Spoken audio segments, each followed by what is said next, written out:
आपण अनुसंधान ह्या ह्या प्रकरणामध्ये आपण 31 बोधवचनं महाराजांची वाचलेली आहेत.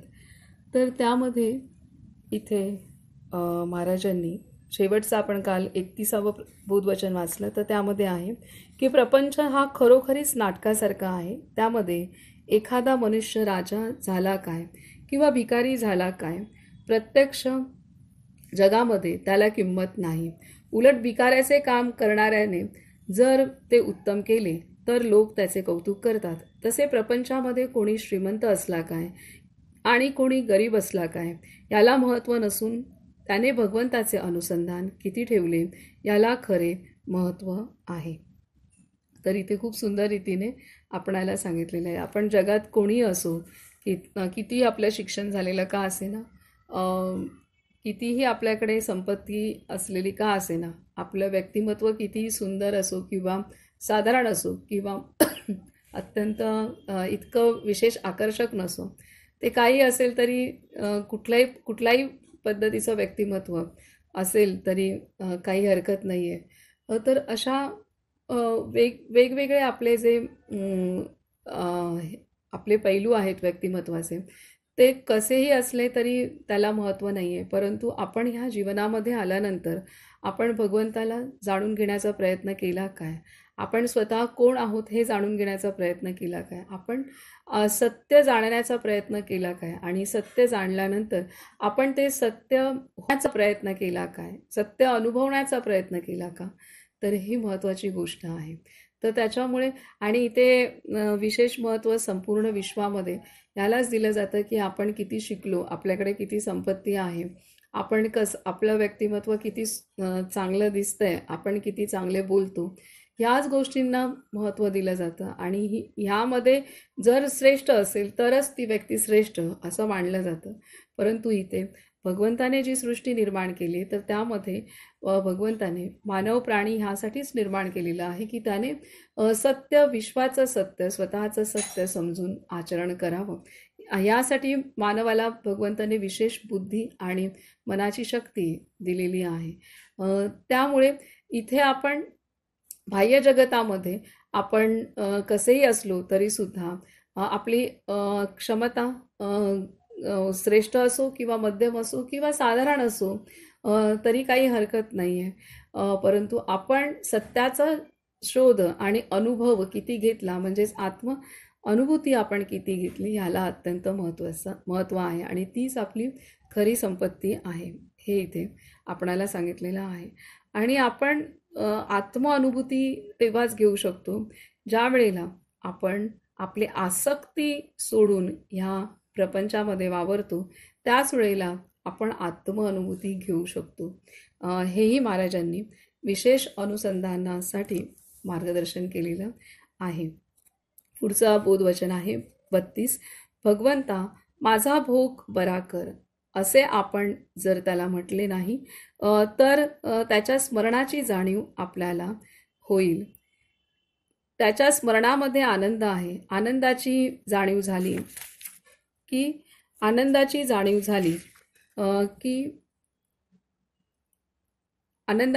झाली की दुःखाची जाणीव कमी होईल. हेही आपण वाचलेलं होतं काल.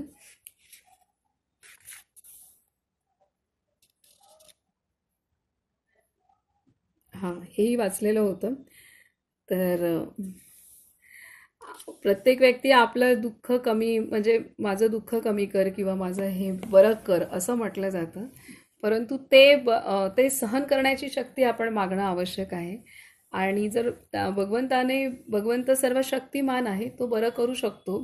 परंतु ते बरं झाल्यानंतर आपण जेव्हा सुख अनुभवू तेव्हा मात्र आपण भगवंताला विसरणार, ही गोष्ट आहे. त्यामुळे कधीही कुठल्या गोष्टीतून मुक्तता, म्हणजे कुठलीही अडचण आहे त्या अडचणीला सामोरी जाण्याची शक्ती माझ्यामध्ये दे, हे मागणं आवश्यक आहे. ती अडचण दूर कर म्हटलं तर मग ती अडचण दूर होऊ शकते, परंतु ती अडचण जशी दूर होईल तसं भगवंताचं स्मरणसुद्धा दूर होणार आहे आणि माणूस विसरतोच. तर हे इथे सांगितलं आहे. आता आजचं बोधवचन आहे. विषय कसा सुटेल, मन एकाग्र कसे होईल हे न कळले तरी चालेल.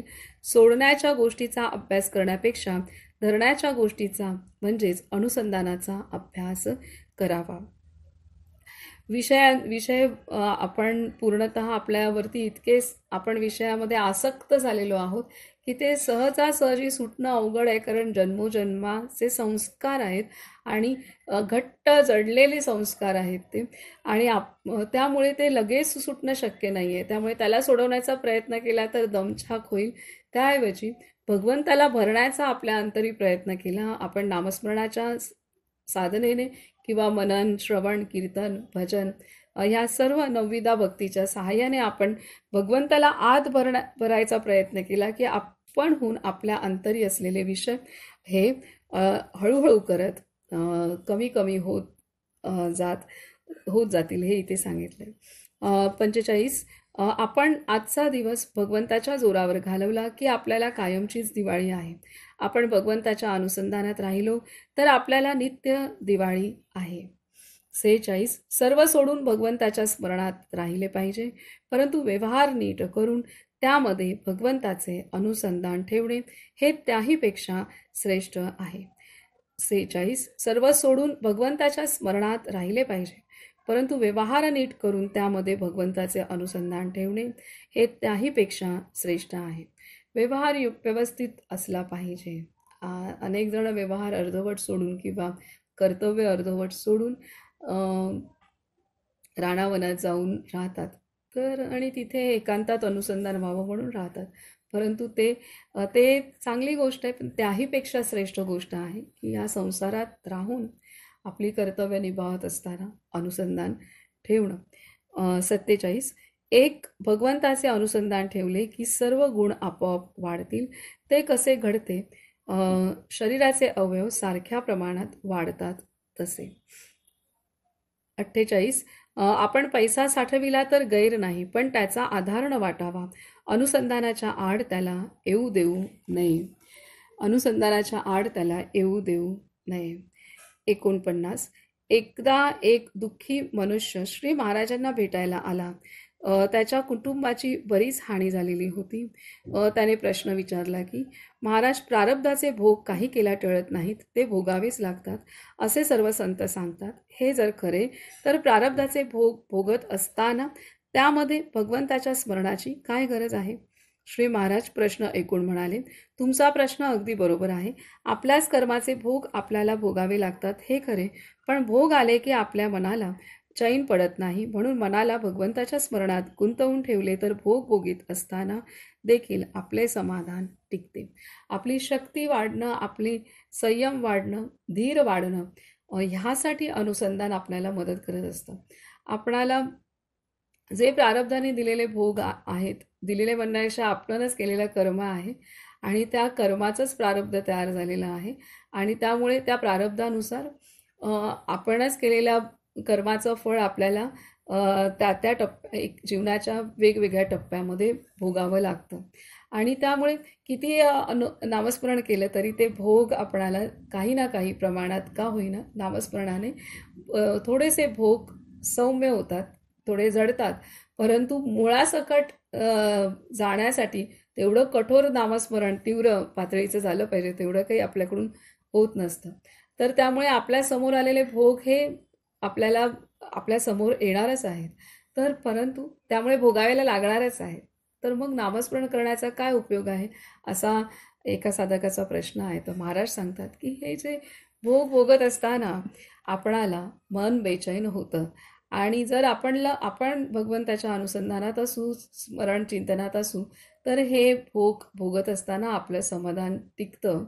कारण काय आहे की जे भोग आपल्याला येतात ह्या जन्मामध्ये, तर आपल्याला ह्या जन्मातलं आपलं कुठलंच पापकर्म हे दिसत नसतं, परंतु आपल्याला आलेले भोग असतात ते अत्यंत कठीण असतात, कठीण वाटतात. मग आपल्याला त्यावेळेला वाटतं हे तर माझ्यावरती समोरची व्यक्ती प्रचंड अन्याय करते आहे किंवा माझ्याशी चुकीचंच झालेलं आहे, हे आपल्याला वाटतं, कारण ह्या जन्मात आपण तसं काही केलेलं नसतं आणि त्यामुळे आपलं मन प्रचंड बेचैन होतं आणि प्रचंड प्रश्न मनामध्ये निर्माण होत असतात. परंतु हे दुसरं तिसरं काही नसून आपलंच कर्म आहे जे आपल्या पुढ्यात आलेलं आहे. तर त्यामुळे हे सोसण्याची आणि समजण्याची आणि स्वीकारण्याची तयारी आपल्याला अनुसंधान केलं तरच होऊ शकतं. अन्यथा आपण कुढतच बसणार की हे माझ्याशी असं का झालं आणि माझं तर सगळं चांगलं आहे. ह्या भ्रमातच आपण राहतो. खरं तर हा भ्रम आहे.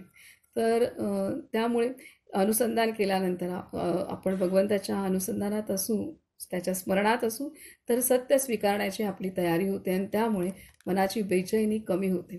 दोष आपल्याला दुसऱ्यात दिसत नाही, तर दोष आपला स्वतःचाच असतो. कोणतीही घटना असो जीवनात, ते दुसऱ्या व्यक्तीपेक्षाही आपल्या स्वतःच्याच कर्माचं फळ आपण सुख किंवा दुःख ह्यातून भोगत असतो. पुढे आहे 50. शुद्ध भावनेत आणि निष्ठेत खरे समाधान आहे. ही निष्ठा अनुसंधानाने उत्पन्न होते. शुद्ध भावनेत आणि निष्ठेत खरे समाधान आहे. ही निष्ठा अनुसंधानाने उत्पन्न होते. 51. आपल्या सध्याच्या अवस्थेमध्ये भगवंताच्या इच्छेने घडायचे ते घडते असे मानणे किंवा भगवंत चांगले करील असा विश्वास ठेवून वागणे हेच सोपे जाईल. हे दिसायला साधे दिसले तरी यांत फार मोठे मर्म साठविले आहे हे ध्यानात धरा. कारण भगवंताच्या इच्छेने घडणारे ते घडू द्यावे अशी निष्ठा उत्पन्न व्हायला त्याचे अनुसंधान पाहिजे. प्रत्येक गोष्ट ही भगवंताच्या इच्छेने घडलेली आहे हे स्वीकारण्यासाठी खूप मोठी तयारी पण लागते आणि सतत असं आपल्याला नेहमी असंच वाटतं माझ्यामुळे हे घडलं किंवा समोरच्या व्यक्तीमुळे हे घडलं, तर त्याच्यामुळे आपण स्मरण स्वतःचं करतो किंवा दुसऱ्यांचं करतो. तर भगवंताच्या इच्छेने घडते असं जर आपण चिंतन केलं तर भगवंताचं अनुसंधान होईल हे इथे म्हणजे सहज अनुसंधान होईल हे इथे आहे. पुढे आहे 52. भगवंताच्या कृपेने आलेला आजचा दिवस आपण त्याच्याकडेच लावणे जरूर आहे. भगवंताचे अनुसंधान ठेवले म्हणजे दिवस त्याच्याकडे लागतो. 53. आपण एकदा परीक्षा नापास झालो तर पुन्हा परीक्षेला बसतो, पण भगवंताचे अनुसंधान ठेवण्यात एकदा प्रयत्न करून यश आले नाही तर आपण ते सोडून देतो, हे बरे नाही. 54. जगामध्ये लढाई ही नेहमीच चालू असते. आपल्या आतमध्ये सुद्धा लढाई चालू आहे. जगामध्ये अस्वस्थता असायचीच. जगाची ही वहिवाट आहे. त्यामध्ये वाईटाबरोबर चांगल्याला थोडा त्रास होत असतोच. आपण मात्र भगवंताच्या अनुसंधानात असावे. 55. नुसते इंद्रिय दमन हे सर्वस्व नाही. ते ज्याच्याकरिता आहे त्याचे अनुसंधान पाहिजे.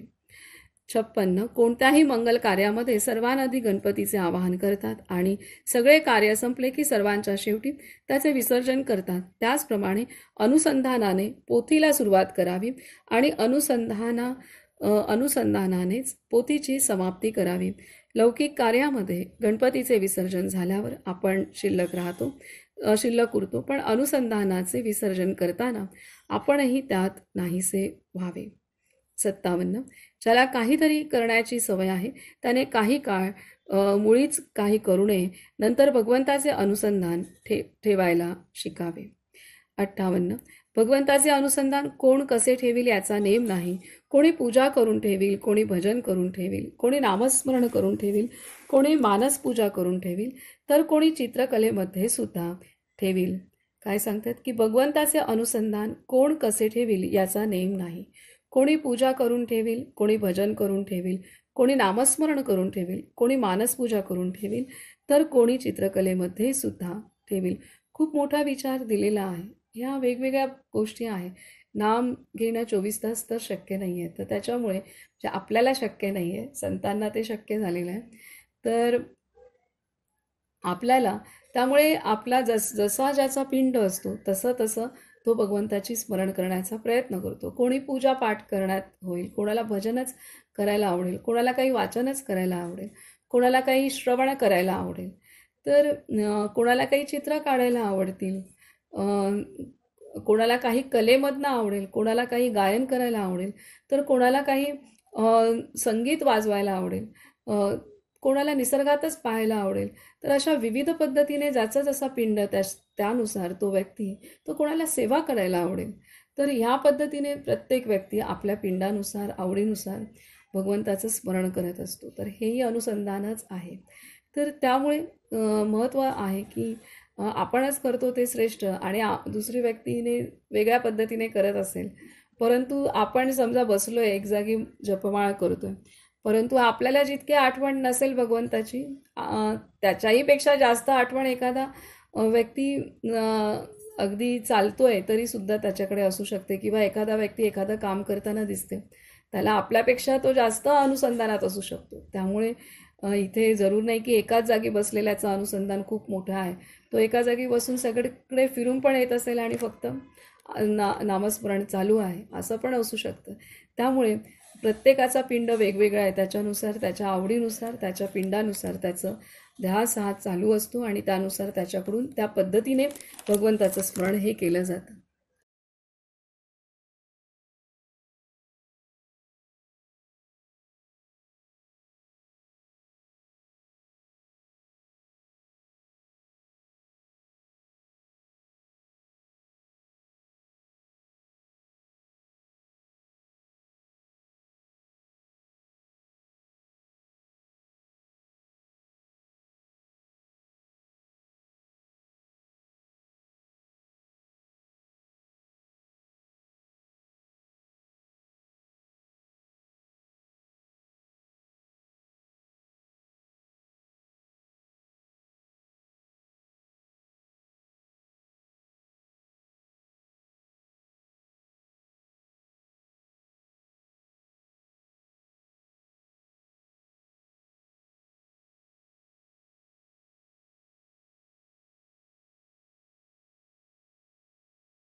तर हे इथे महत्त्वाची गोष्ट आहे.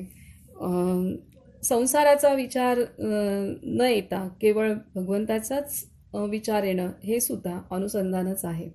तर हे भले तो विचार आहे, तरीसुद्धा तो केलेला आहे भगवंताप्रती किंवा त्याच्या शिकवणीचा विचार आहे, तर तेही अनुसंधान आहे. हे इथे महाराजांच्या ह्या वचनामधनं स्पष्ट होतं. त्यामुळे कधीही कोणाला खूप जास्त करायला सांगायला जायची आवश्यकता नाही आहे. प्रत्येकाचं जीवन हे वेगवेगळं असतं. प्रत्येकाच्या जीवनामध्ये काय घडतं हे आपल्याला तेवढं जाणण्या इतके आपण आत्मसाक्षात्कारी झालो नाही आहे. आपल्याला आपलंच जीवन कळत नाही आहे, तर आपण दुसऱ्यांचं काय कळणार आहे. तर त्याच्यामुळे अनेकदा असं होतं की आपल्याला आपण करतो ते श्रेष्ठ वाटतं आणि आपण उपदेश आणि हे करायला जात असतो, पण आपल्याला माहीत नसतं की त्या व्यक्तीच्या जीवनात काय आहे आणि त्यानुसार त्याचं मार्गक्रमण चाललेलं आहे. तर आणि हे माहीत नसल्यामुळे आपण आपल्या अपूर्ण ज्ञानासहित कोणाला त्या पद्धतीने उपदेश करण्यात जात असतो, जो आपला काहीही अधिकार नसतो. तर इथे महाराजांनी हे एवढं सगळं सांगितलं आहे, त्यानुसार कोणत्याही पद्धतीने जसा त्याचा पिंड त्याच्यानुसार ती व्यक्ती अनुसंधान ठेवू शकते. 59 कर्तव्याची जाणीव आणि भगवंताचे अखंड अनुसंधान हेच पोथ्यांचे सार आहे. कर्तव्याची जाणीव आणि भगवंताचे अखंड अनुसंधान हेच पोथ्यांचे सार आहे. 60 झाडाच्या मुळाला पाणी घातले की त्याच्या सर्व भागांना ते पोचते, तसे भगवंताचा विसर न पडू दिला तर सर्व काही होते. 61 सत्कर्म जेवढे मोठे तेवढी विघ्ने फार. भगवंताचे अनुसंधान हेच सर्वात मोठे सत्कर्म आहे, म्हणून आपण निश्चयाने त्याचे नाम घेऊया. सत्कर्म जेवढे मोठे तेवढी विघ्ने फार. भगवंताचे अनुसंधान हेच सर्वात मोठे सत्कर्म आहे, म्हणून आपण निश्चयाने त्याचे नाम घेऊया. 62 सर्व संतांचे सांगणे एकच आहे आणि ते असे की तू भगवंताचे अनुसंधान म्हणजे स्मरण ठेव, त्याने तुला सत्याचे ज्ञान होईल. भगवंताचे स्मरण याचा अर्थ असा की बाकीच्या गोष्टींकडे दुर्लक्ष झाले तरी चालेल, पण परमात्म्याचे विस्मरण होऊ देऊ नकोस. काय सांगतायत? सर्व संतांचे सांगणे एकच आहे आणि ते असे की तू भगवंताचे अनुसंधान म्हणजे स्मरण ठेव, त्याने तुला सत्याचे ज्ञान होईल. भगवंताचे स्मरण याचा अर्थ असा की बाकीच्या गोष्टींकडे दुर्लक्ष झाले तरी चालेल, पण परमात्म्याचे विस्मरण होऊ देऊ नकोस. हे अशा रीतीने हे अनुसंधान, हे प्रकरण आपणाला बाबांनी शिकवलेलं आहे. आणि सर्व काही महाराजांची बोधवचनं आपणाला इथं त्यांनी एकत्रित आपल्यासाठी करून दिलेली आहेत. आता पुढचा मुद्दा आहे की संत. पुढचा मुद्दा आहे संत.